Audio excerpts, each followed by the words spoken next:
Bahasa aslinya apa? Pikiran? Kutok-kutok. Kutuk-kutuk. Itulah bahasa asli. Jadi kalau saudara agak ilmiah sedikit, apa bahasa aslinya pikiran? Apa? Kutuk? Kutuk-kutuk. Jadi harus digunakan apa? Kutuk-kutuk yang Benar. baik dan benar. Nah, sekarang saudara kita akan melihat dalam Lukas pasal 2 ayat 15, satu ayat. Satu orang membaca.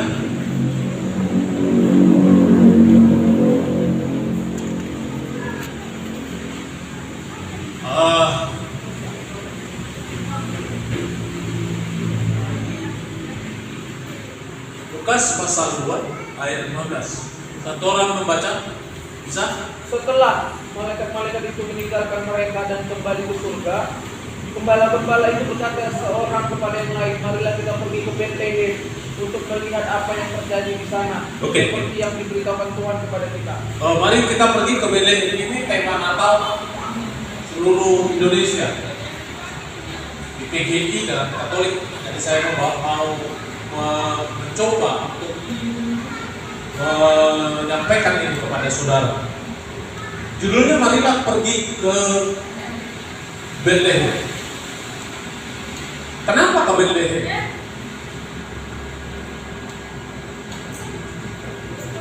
Teman Tuhan, saudara, kita melihat bahwa kita tahu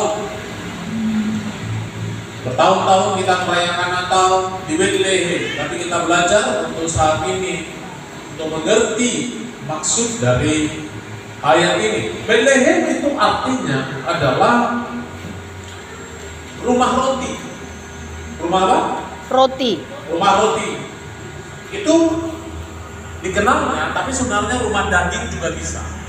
Will. Rumah daging atau rumah roti. Kenapa disebut rumah roti? Apakah di situ banyak roti? Dan kenapa banyak roti di sana? Jadi ketika bangsa Israel, orang-orang Israel dari berbagai wilayah mau sembahyang, mau pergi ke Yerusalem, mereka itu singgah dulu yang namanya di Betlehem untuk mengambil bekal, untuk istirahat sebentar. Misalnya kalau kita pergi ke daerah apa, singgah dulu, minum kopi, beli kopi. Kalau kami biasa, kalau mau ke Parapat, wajib kayaknya ke Siantar dulu, makan mie pangsit dulu. Jadi kalau Siantar bagi kami, otak kami adalah pangsit, nah begitu. Atau ke Penatapan, ngopi dulu. Jadi Penatapan itu asumsi kita apa? Ngopi. Sama seperti Betlehem, bet diambil dari kata akar katanya baik, lehem roti. Jadi rumah roti, Betlehem. Sebenarnya kalau jujurnya lehem itu daging, tapi bisa juga roti. Jadi ketika kita ke Betlehem, nantinya ke rumah roti, kita singgah dulu sebelum masuk ke Yerusalem, kita beli roti dulu, perbekalan dulu. Jadi kita singgah dulu di situ. Jadi itu sebuah persinggahan Betlehem ini. Jadi sebuah tempat di mana kita singgah dulu beli roti. Makanya dibilang rumah roti, karena mereka datang nanti para sembahyang, jadi kita siapkan roti, jadi biar mereka bisa makan. Dan makan berkata, yuk ke rumah roti.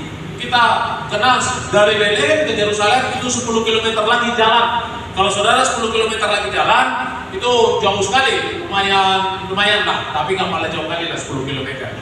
Saya rasa nggak terlalu jauh. Tapi itulah diambil untuk mereka bisa menerima saudara, tenaga baru lagi untuk sembahyang di Yerusalem.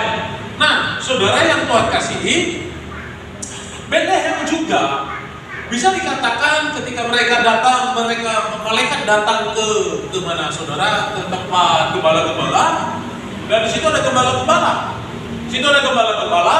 Dan daerah Efrata dengan Belem itu berdekatan, dan itu juga disebut namanya Migdal Eder. Apa itu Migdal Eder? Coba bilang Migdal Eder. Migdal Eder itu apa? Migdal menara, Eder kawanan domba. Jadi ketika masuk ke menara kawanan domba dekat Bethlehem itu atau Bethlehem di daerah Bethlehem itu saudara, apa itu Migdal Eder itu dekat Bethlehem dia Mika 4 ayat 8. Saudara baca Mika 4 ayat 8 1, 2, 3 satu orang baca dengan suara keras cepat. Apa itu Migdal Eder? Migdal Eder itu apa? Kitab Mika 4 ayat 8.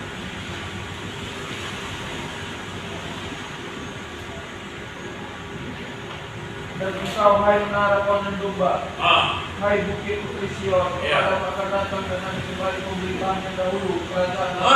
Dinubuatkan juga Migdal Eder bahwa dari situ akan ada muncul pemerintahan, yaitu pemerintahan kerajaan Allah.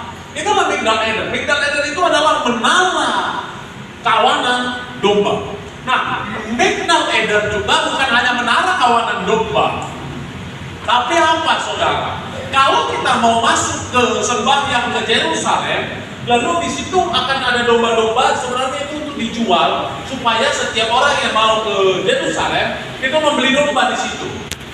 Dan gembala-gembala di situ tahu mana domba yang kosher itu bahasa adalah halal, mana domba yang bisa disembelih untuk persembahan, mana domba yang tidak boleh. Oh ini cacat, tidak boleh. Jadi gembala-gembala yang saudara baca tadi adalah pertama adalah menara untuk menjaga kawanan domba, yang kedua adalah tahu mana korban yang bisa dikorbankan, mana domba yang 1 tahun, mana domba 2 tahun, mana yang kosher, mana yang halal, mana yang dipersembahkan. Jadi orang-orang ketika mau bersembahyang di Yerusalem, mereka akan menanya kepada gembala-gembala itu mana domba yang bisa dibawa untuk menjadi persembahan. Itulah Migdal Eder. Amin. Nah, sampai sini saudara tahu. Lalu saudara di Bethlehem itu juga pada waktu keadaan suasana itu suasana pemilihan, belum pernah itu ada pemilihan. Tapi pada saat itu Kaisar Agustus memberi perintah bagi setiap orang yang dari keturunan Yehuda harus kembali ke tanahnya. Lalu semua orang itu menyunduyun dan semua termasuklah Maria dan Yusuf, mereka keturunan Daud, karena Daud itu berasal dari Bethlehem. Saudara bukan nanti Alkitab, ternyata Daud itu dari Bethlehem. Dan saudara juga Bethlehem itu tempat kuburan yang namanya Rahel, istri dari Yakub. Yakub itu dikuburkan di Bethlehem. Jadi saudara ketika itu terjadi, semua masuk ke Yerusalem, tapi Yerusalem itu udah penuh. Sehingga mereka sampai di Bethlehem, dan di Bethlehem yang ada tempat. Sebenarnya bukan kandang sebenarnya.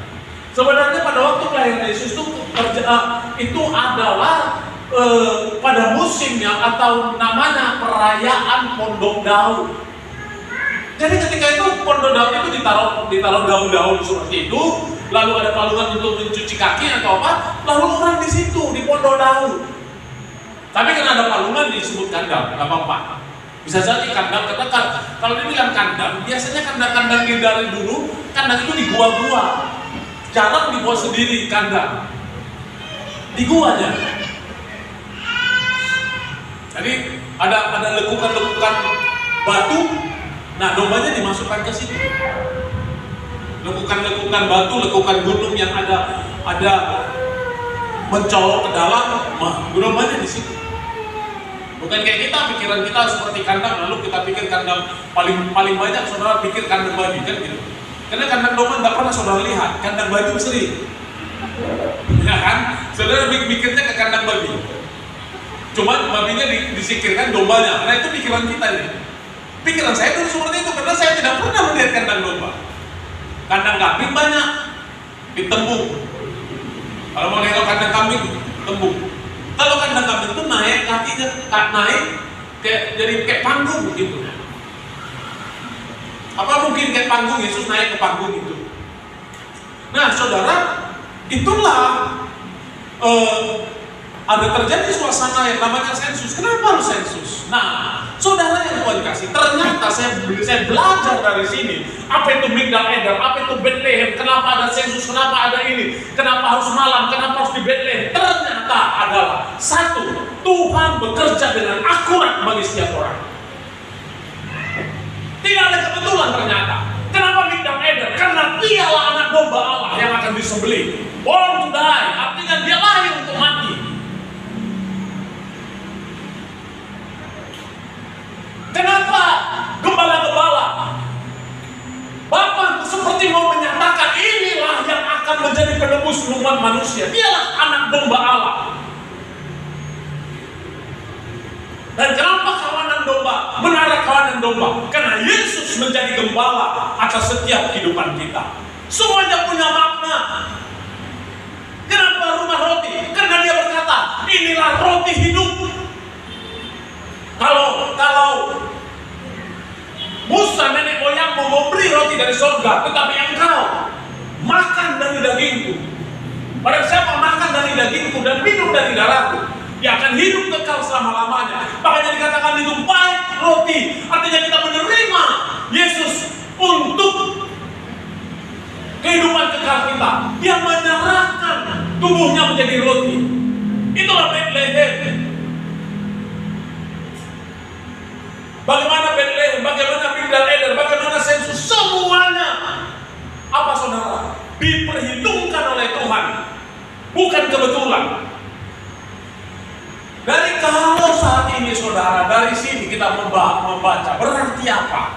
Kehidupan kita pun tidak ada yang kebetulan. Amin.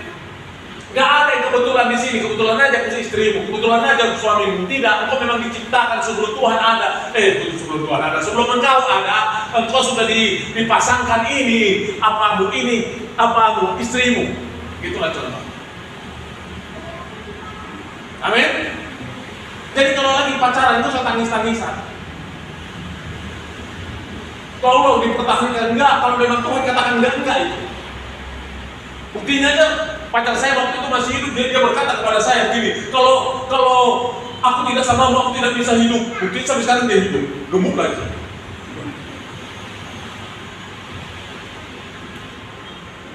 Kalau kita putus, aku gak bisa hidup tanpamu. Apa sekarang dia gemuk? Gemuk. Untung aja saya dekat sama dia, Tuhan kasih yang langsung.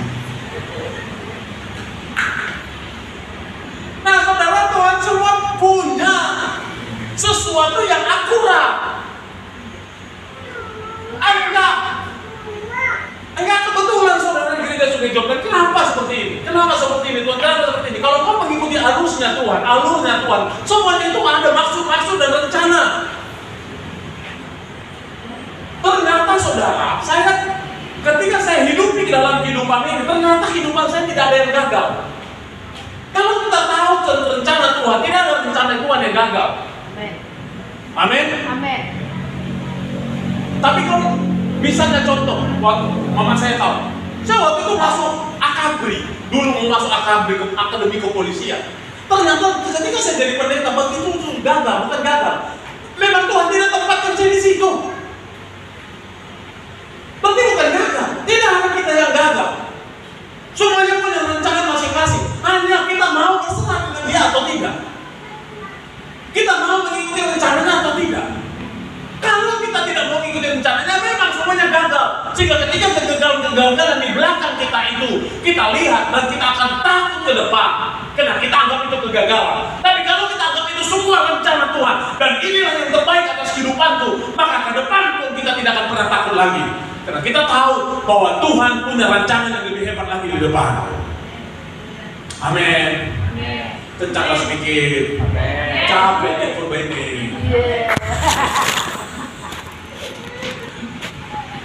Iya kan? Berarti tidak ada gagal. Tapi Pak, suami saya saya akan berkata, ya udah, lah pokoknya. Kok saya mengadu saudara? Udah mengadu aja kepada Tuhan. Tuhan kita punya sesuatu yang akurat atas kehidupan kita. Sama seperti Yesus.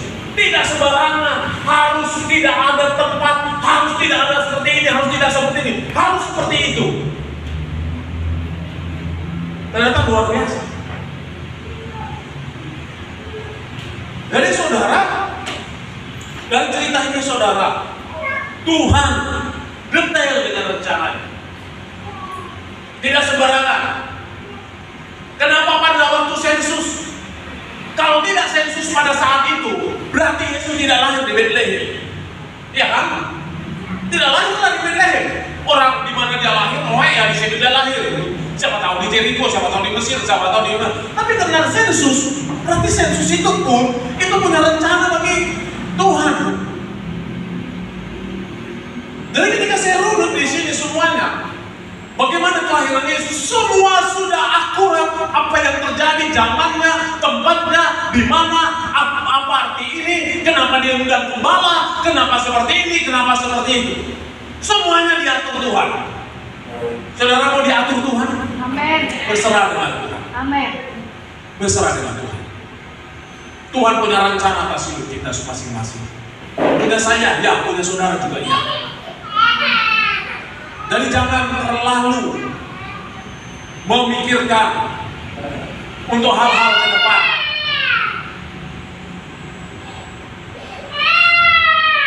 Jadi semua yang terjadi, apa saudara? Yang kedua seizinnya. Amin. Semua seizinnya. Jadi saya tidak mau lagi berkata kenapa begini, kenapa begitu. Tadi mobil saya, mobil kami, pas di amplas, jatuh apanya itu, tahu yang bulat itu, yang yang berbulat-bulat bisa jatuh. Saya tengok di belakang. Tahu tuh kan, yang di belakang, Yang 4 Pak, selang 4. Hah? Selang 4. Selang 4 itu, kan ada yang berputar-putar. Itu jatuh, terbang. Tadi ditengok dia kan.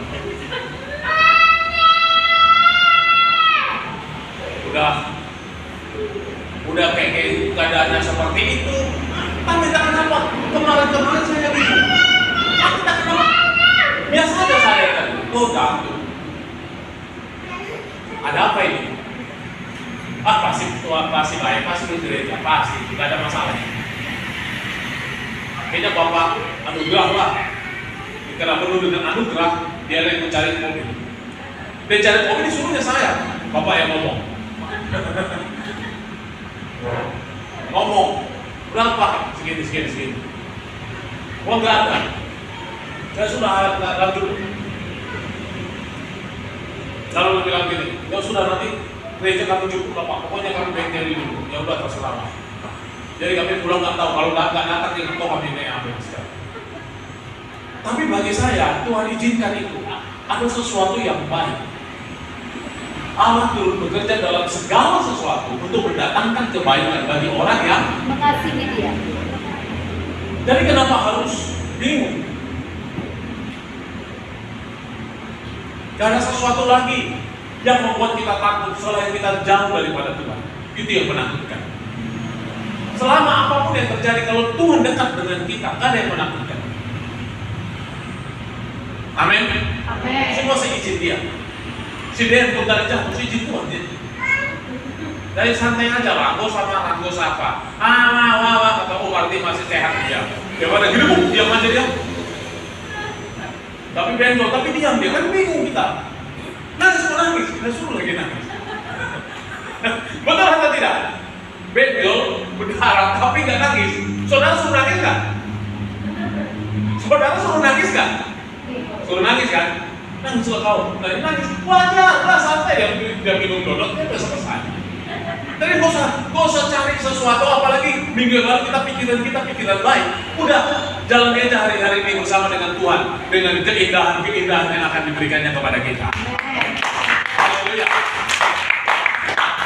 Jalan sekali, ini tepuk tangan kayak apa ini? Kayak ada sesuatu, tepuk tangan yang agak empat gitu. Yang kedua saudara, kenapa Bethlehem? Saudara lihat di Mika, coba di Mika lihat. Mika 5 ayat 1. Satu orang baca dengan suara yang sangat tegas. Mika 5 ayat 1. Tetapi engkau, hai Bethlehem Efrata, hai yang terkecil di antara kaum-kaum Yehuda, daripadamu akan bangkit bagiku seorang yang akan memerintah Israel, yang permulaannya sudah sejak purbakala, sejak dahulu kala. Hai Bethlehem apa? Efrata, hai yang terkecil di Ya, antara kaum Yehuda. iya. Terkecil di antara Yehuda. Sama-sama bilang. Yang Terkecil di antara apa itu? Yehuda. Bethlehem. Bethlehem.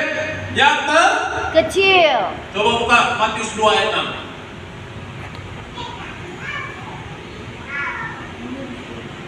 Matius 2 ayat 6. Matius 2 ayat yang ke-6. Dan engkau Bethlehem, tanah Yehuda, engkau sekali-sekali bukanlah yang terkecil di antara mereka Oke. Yang memerintah Yehuda. Mika berkata apa? Hai engkau yang terkecil, Matius berkata apa? bukanlah yang Bukan terkecil. Oh, haleluya. Katakan haleluya. Haleluya. Haleluya. Haleluya. Satu berkata yang terkecil. Satu berkata Bukanlah bukanlah yang yang terkecil. Kenapa? Karena Mika melihat Yesus belum datang. Amin. Yesus belum. Tapi Matius melihat Yesus sudah. lahir. Ketika Yesus datang, Matius pun berkata, engkau bukan yang terkecil. Mungkin dalam dunia ini saudara kecil, kita itu tidak diperhitungkan, kita itu nggak dikira, Nggak dianggap. kita itu nggak dianggap, kita sepele, ya kan Pak Nugrah? Kayak kita disepelekan, kita dianggap nggak apa-apa, betul. Tapi ketika ada Yesus dalam hidup kita, ada kuasa Tuhan dalam hidup kita, kita tinggal dan tetap tinggal di dalam Kristus. Engkau bukanlah orang yang terkecil. Amin. Ada kuasa Tuhan yang akan membawamu naik. Ada Tuhan yang akan menuntun jalan-jalanmu. Engkau diperhitungkan Tuhan, bukan karena dagingmu, tapi ada Tuhan, ada Roh Tuhan atas kehidupan kita. Maka kita diperhitungkan oleh dunia ini. Amin. Karena roh yang ada padamu lebih besar daripada roh yang ada di dalam dunia ini. Apa yang Tuhan beri kepada saya itu lebih besar dari apa yang dunia beri kepada saya.